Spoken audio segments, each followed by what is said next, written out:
অর্থনৈতিক সমীক্ষা ২০২৫ অনুযায়ী দেশে মোট বিদ্যুৎ উৎপাদনের ৪৩% গ্যাস ভিত্তিক। দেশে বর্তমানে দৈনিক গ্যাসের চাহিদা প্রায় ৩,৮০০ মিলিয়ন ঘনফুট। স্বাভাবিক সময়ে দেশীয় উৎপাদন ও আমদানি মিলিয়ে প্রায় ২,৭০০ মিলিয়ন ঘনফুট সরবরাহ করা হলেও বর্তমানে তা ব্যাপক হারে হ্রাস পেয়েছে। এর প্রভাব পড়েছে কলকারখানা, বিদ্যুৎ কেন্দ্র থেকে শুরু করে গৃহস্থলী পর্যায়ে। দেশের মোট গ্যাস ব্যবহারের মাত্র ১১% ব্যবহৃত হয় গৃহস্থলীতে। তারপরও সরবরাহ সংকটের প্রথম ধাক্কা গিয়ে লাগে বাসাবাড়ির গ্যাসের চুলায়। একই সাথে সিএনজি ফিলিং স্টেশনগুলোতে গাড়ির দীর্ঘ সারি তৈরি হতেও দেখা যাচ্ছে। বর্তমানে এই তীব্র সংকটের তাৎক্ষণিক কারণ মহেশখালীর এলএনজি টার্মিনালের কারিগরি ত্রুটি। গত ২১ জুলাই অ্যাক্সিলারেট এনার্জি পরিচালিত ভাসমান এলএনজি টার্মিনালে ত্রুটি দেখা দিলে জাতীয় গ্রিডে দৈনিক ৪৫০ মিলিয়ন ঘনফুট গ্যাস সরবরাহ বন্ধ হয়ে যায়। ফলে এলএনজি রূপান্তরের পরিমাণ দৈনিক ১,১০০ মিলিয়ন ঘনফুট থেকে কমে প্রায় ৬০০ মিলিয়ন ঘনফুটে নেমে আসে।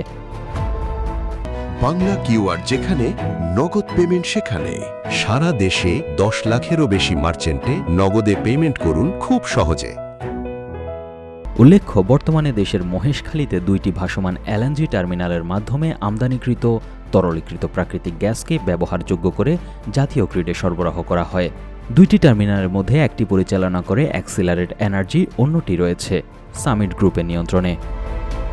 বাংলাদেশ ২০১৮ সাল থেকে এলএনজি আমদানি শুরু করে।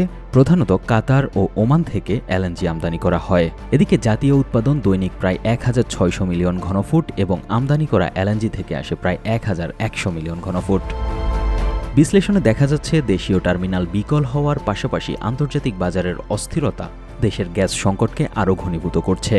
মধ্যপ্রাচ্যের সংঘাত ও হরমুজ প্রণালীতে উত্তেজনার জেরে কাতার এনার্জি, ওমানের ওকিউ ট্রেডিং এবং অ্যাক্সিলারেট এনার্জির মতো দীর্ঘমেয়াদী সরবরাহকারীরা ফোর্স মেজিউর ঘোষণা করে কার্গো সরবরাহ স্থগিত রেখেছে।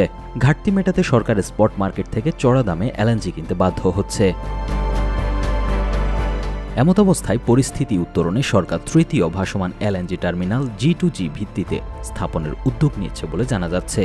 এদিকে পেট্রোবাংলার চেয়ারম্যান মোহাম্মদ আব্দুল মান্নান জানিয়েছেন, মহেশখালীর বিকল টার্মিনালটির প্রথম ইউনিট চলতি সপ্তাহে এবং দ্বিতীয় ইউনিট ১০ আগস্টের মধ্যে সচল হতে পারে।